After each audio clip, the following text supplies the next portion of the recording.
मुत्तहिदा अरब अमारात के सदर पहले ही उतर चुके हैं। सऊदी अरब और उर्दन के रहनुमा इनकी पैरवी करेंगे। ये दौरे इसराइल की जानिब से कतर में हमास के सीनियर एहलकारों को निशाना बनाने के बाद हुए हैं, जिससे पूरी मुस्लिम दुनिया में गम और गुस्सा फैल गया है। दोहा ने इस हमले को साफ खिलाफ वर्जी करार दिया है, यानी दोहा ने अपना सख्त रद्दअमल जाहिर किया है। दोहा ने यह भी कहा है कि इसराइल को बैनुल अक़वामी अदालत में घसीटा जाना चाहिए और मुश्तरका रद्दअमल के लिए कोशिशें शुरू भी कर चुका है।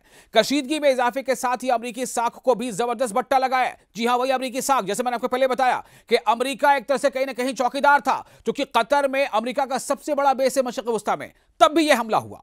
हालात कुछ इस तरह तब्दील हो रहे हैं कि जिसके बारे में इसराइल ने शायद तवक्को भी नहीं की थी। अमरीकी मीडिया, जी हां, एक बड़ी खबर आपको दे रहे हैं। अमरीकी मीडिया से बातचीत में कतर के वजीर आजम ने कहा है कि एक रद्दअमल है जो खित्ते से आएगा, एक बड़ा रद्दअमल, एक बड़ा रिएक्शन इस पूरे अरब खित्ते से आएगा। ताहम इस रद्दअमल पर फिलहाल खित्ते के दीगर शराकतदारों के साथ मुशावरत और बातचीत जारी है। उन्होंने मजीद कहा कि पूरा खलीजी खित्ता ही खतरे में है और इसराइल की कार्रवाई को रियासती दहशतगर्दी के मुतरादिफ करार दिया है। ताहम भी जाहिर किया है कि कतर के इलाकाई शराकतदार, यानी जो भी रीजनल पार्टनर्स हैं, इज्तिमाई रद्दअमल पर मुत्तफिक होंगे, यानी ज्वाइंट रिएक्शन, ज्वाइंट एफर्ट, यानी मिलजुल कर। जैसा मैंने पहली रिपोर्ट कहा था कि क्या एकजुट हो रहे हैं अरब ममालिक, बिल्कुल एकजुट हो रहे हैं, लेकिन किस हद तक, क्या करेंगे, इसके बारे में थोड़ा इंतजार करना पड़ेगा। अभी आपको हम बातें बताने वाले हैं। इसी बीच इस्राएली वजीर आजम बिंयामिन नेतन्याहू ने जो बताया है कि हर खित्ते को अफरा तफरी की तरफ ले जाने का इल्जाम लगाते हुए उस पर इल्जाम लगाया गया है, इब्राहिम नेतन्याहू पर इल्जाम लगाया गया है, और शेख मोहम्मद बिन ने मजीद कहा है कि हम किसी ऐसी बामानी चीज की उम्मीद कर रहे हैं जो इसराइल को इस गुंडागर्दी को जारी रखने से रोकेगा। आप सोचिए किस तरह का लफ्ज इस्तेमाल किया गया है कि इसराइल को इस गुंडागर्दी से रोकेगा। उन्होंने इसराइल की जानिब से दोहा में हमास के रहनुमाओं पर किए जाने वाले हमलों को वहशियाना करार दिया। कतरी वजीर आजम शेख मोहम्मद बिन अब्दुर्रहमान बिन हाशिम अस्सानी का कहना है कि हम तो सोच रहे थे कि हम मुहज्जब लोगों के साथ मामला कर रहे हैं, हम दूसरों के साथ ऐसा ही सलूक करते हैं, लेकिन नेतन्याहू ने जो किया है वो बहुत वहशियाना है। यह बहुत हैरान करने वाली बात है। यूरोपीय यूनियन ने भी अपने एक बयान में कहा है कि दोहा में हमास की जो क़यादत पे इसराइली फ़िज़ाई हमला हुआ है उसे मंजूर नहीं किया जा सकता, और उसकी मुखालफत की है, जबरदस्त मुखालफत की है। यूरोपीय यूनियन ने इस तरह के हमलों से खित्ते में तशद्दुद के मजीद बढ़ने के खिलाफ खबरदार किया। यूरोपीय यूनियन की खारजा पॉलिसी की सरबराह काया कालस के एक तर्जुमान ने एक्स प्लेटफॉर्म पर कहा है कि हम कतर के हुक्काम और अवाम के साथ अपनी मुकम्मल यकजहती का इजहार करते हैं, जो यूरोपीय यूनियन का एक स्ट्रैटेजिक पार्टनर है। उन्होंने मजीद कहा कि गजा में जंग के किसी भी इजाफे से गुरेज किया जाना चाहिए, क्योंकि ये किसी के भी मफाद में नहीं है। हमने आपको बताया था, याद होगा, अपनी पूरी रिपोर्ट पर हमने आपसे बात कही थी कि जो रिएक्शन होगा वो ऐसा होगा कि शायद जो एक बात कही जाती है कि ख्वाब गफलत में पूरी जो अरब दुनिया सोई है उससे वो जगने जैसा एक अमल होगा। एक अहम बात ये बता दूं आपको, कनाडा ने ऐलान कर दिया है। कनाडा का एक बड़ा ऐलान यह आ गया है कि जो इसराइल के लिए एक बड़ी बुरी खबर है। कनाडा की वजीर खारजा अनीता आनंद ने कहा है कि उनका मुल्क कतर में हमास के रहनुमाओं पर इसराइल के हमले के बाद अपनी ताल्लुकात का दोबारा जायजा ले रहा है। अनीता आनंद ने इस हमले को नाकाबिल कबूल करार दिया और कहा कि यह कतर की फ़िज़ाई हदूद की खिलाफ वर्जी है। हमला ऐसे वक्त किया गया है जब कतर अमन के लिए काम करने की कोशिश कर रहा था। कनाडा के वजीर खारजा ने ये एक सवाल के जवाब में कहा है कि कनाडा भी यूरोपीय कमीशन की तरह करेगा कि यूरोपीय कमीशन ने कहा था कि वो इसराइल के साथ यूरोपीय यूनियन के मुआहिदे में तिजारती इक़दामात को मुअत्तल करने की तजवीज़ पेश करेगा। साथ ही यह भी कहा है कि हम इस बारे में भी गौर कर रहे हैं, यानी कनाडा इस बारे में गौर कर रहा है कि वो फ़लस्तीन को तस्लीम करे एज अ स्टेट, जो टू स्टेट पॉलिसी है। इसी बात को सऊदी अरब ने भी कहा है कि हम कतर के साथ खड़े हैं, और हम कतर के साथ सिर्फ खड़े ही नहीं बल्कि इसराइल की जो ये खिलाफ वर्जियां उसको हम बर्दाश्त नहीं करेंगे, और बहुत जल्द हम दुनिया देखेगी कि जो टू स्टेट थ्योरी है उस पर अमल होगा और फ़लस्तीन को एक अलग रियासत तस्लीम किया जाएगा। सऊदी अरब ने ऐलान किया कि हम कतर के साथ खड़े हैं, हम गजा के साथ खड़े हैं, हम गजा के लोगों के साथ खड़े हैं, हम फ़लस्तीन के साथ खड़े हैं। तो जब कनाडा के वजीर खारजा से पूछा गया कि कनाडा इसराइल पर किसी किस्म की पाबंदी लगाने पर गौर कर रहा है, तो उन्होंने जवाब दिया कि हम अपने अगले इक़दामात का जायजा लेते रहेंगे। खातून वजीर खारजा ने यह भी इशारा दिया कि उनका मुल्क फ़लस्तीन रियासत को तस्लीम करने पर काम कर रहा है। यह एक ऐसा कदम है जिसके सितंबर के आखिर में अक़वाम मुत्तहिदा की जनरल असेंबली के दौरान हकीकत बनने की तवक्को है। और यह सिर्फ कनाडा ही नहीं है, बहुत सारे मुल्कों ने यह बात कही है, यहां तक कि ब्रिटेन ने भी कही है, फ्रांस ने भी कही है, स्पेन ने भी कही है, और भी कई ममालिक हैं जिन्होंने कहा है कि हम फ़लस्तीन को, जब यूएन का इजलास होगा सितंबर के आखिर में, तो हम फ़लस्तीन को एक स्टेट के तौर पर तस्लीम करेंगे। तो यह एक ऐसी सियासी तब्दीली है जिसकी इसराइल ने शदीद मजम्मत भी की है। उन्होंने मजीद कहा है कि हम सरकारी तौर पर फ़लस्तीन को तस्लीम करने की सही समत पर होने के ख्वाहिशमंद हैं। अब आपको बताते हैं कि दोहा में क्या कुछ हो रहा है। दोहा में इस्राएली हमले से 5 फिलिस्तीनी शहीद हो गए, ये आपको हम बता दें, क्योंकि पिछली रिपोर्ट में हमने आपसे कहा था कि शहादतें तो हुई, लेकिन जो निशाना थे इस्राइल का, यानी हमास की टॉप लीडरशिप, उसमें इस्राइल नाकाम हो गया। शोहदा में आखिर कौन शामिल है? शोहदा में हमास के क़यादत काउंसिल के रुकन खलील हय्या के बेटे हमामुल हय्या, उनके दफ्तर के डायरेक्टर जहाद लबद और 3 मुहाफिज शामिल थे। इसके अलावा एक कतरी सिक्योरिटी एहलकार भी जाँ बहक हो गया था। इस बीच आपको यह बता दें कि यह सब कुछ हो रहा है जहां पर सऊदी अरब ने एक बहुत ही सख्त अल्फाज में इंतबाह दिया है कि हम कतर के साथ खड़े हैं, हम जो इलाकाई यूनिटी है, जो जमीयत है, उससे किसी तरह का समझौता नहीं करेंगे। सऊदी अरब ने कहा है कि हम फलस्तीनियों के साथ हैं, हम गजा के साथ हैं, गजा की सरजमीन फलस्तीनियों की सरजमीन है, हम किसी को इस पर अपना हक जताने की इजाजत नहीं दे सकते। लेकिन इस्राइल ने क्या धमकी दी है? इस्राइल की धमकी यह है कि कतर समेत सभी मुल्कों को इंतबाह इस्राइल की तरफ से यह है कि दहशतगर्दों को पनाह मत दो, या उन्हें निकालो या फिर हम खुद यह काम करेंगे। जाहिर है इस्राइल हमास की तरफ इशारा कर रहा है। इस्राइल का मानना है कि हमास दहशतगर्द है, जबकि हमास ये कहता है खुद को कि हम अपनी जमीन पर, जो हमारे जमीन पर कब्जा कर रहे हैं जो लोग, जो हमारी जमीन है, हम उस पर उस कब्जे के खिलाफ लड़ रहे हैं। तो ये एक तरफ से इस्राइल की अभी भी खुली धमकी है, और दुनिया ये कह रही है, लोग जानते हैं, समझते हैं, जितने मुबस्सिरीन सब ये कह रहे हैं कि इस्राइल बगैर किसी बड़े मुल्क, जिसे सुपर पावर कहा जाता है, उसकी हमायत के इस तरह का इस्राइल का बिहेवियर या बर्ताव हो ही नहीं सकता।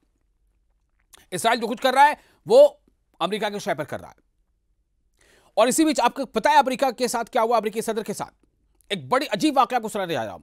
अमेरिकी सदर को वॉशिंगटन डीसी में एक रेस्टोरेंट में एहतजाज का सामना करना पड़ गया। जी हां, अमेरिकी सदर डोनाल्ड ट्रंप, उनके साथ जाहिर सी बात उनका पूरा अमला था, सिक्योरिटी गार्ड्स वगैरह सब कुछ। जब वो एक रेस्टोरेंट में गए वॉशिंगटन डीसी में, रेस्टोरेंट में वो जाने के बाद थोड़ा इधर उधर जायजा ले रहे थे। इसी बीच कुछ खवातीन वहां नमूदार होती हैं, वो फिलिस्तीन का फ्लैग अपने हाथ में लेती हैं और फ्री फ्री पैलेस्टाइन का उनके सामने नारा लगाने लगती हैं। यह हुआ है डोनाल्ड ट्रंप के सामने, यह डोनाल्ड ट्रंप को सामना करना पड़ा है। और उन्होंने अपनी बातचीत में, अपने नारे में यह भी कहा कि हमें डीसी को जो है आजाद कर दो, यानी वॉशिंगटन डीसी को। और इस तरह की बातें अभी मीडिया में चल रही हैं। खुद एक जो दोहा से चलने वाला बड़ा मीडिया ऑर्गेनाइजेशन है, उसने भी इसको शाया किया है, जो टेलीविजन चैनल है, आपको पता है, अल जजीरा, उसने भी कहा है। उसमें यह भी बात बताई गई है कि उन लोगों ने, उस ख्वातीन ने जो वहां नारे लगा रही थी डोनाल्ड ट्रंप के सामने, उन्होंने यह भी कहा है कि हम अपने वक्त के हिटलर को देख रहे हैं। तो कतरी वजीर आजम शेख मोहम्मद बिन अब्दुर्रहमान ने व्हाइट हाउस के एलची स्टीव विटकॉफ को भी एक सख्त बात कह दी है। कतर ने अमेरिका को आंखें दिखा दी हैं। किस तरह से हम ये बात कह रहे हैं आप सुनिए। कतरी वजीर आजम, यानी कतर की जो वजीर आजम है शेख मोहम्मद बिन अब्दुर्रहमान ने व्हाइट हाउस के एलची स्टीव विटकॉफ को बताया कि कतर इस वाक़े के बाद, यानी जो इस्राइल ने कतर पर हमला किया, दोहा पर हमला किया, कि कतर इस वाक़े के बाद अपनी सिक्योरिटी शराकतदारी पर दोबारा गौर करेगा, जिसे उन्होंने खयानत करार दिया है। अमानत में खयानत, यानी कि कहीं ना कहीं अमेरिकी साख पर बट्टा।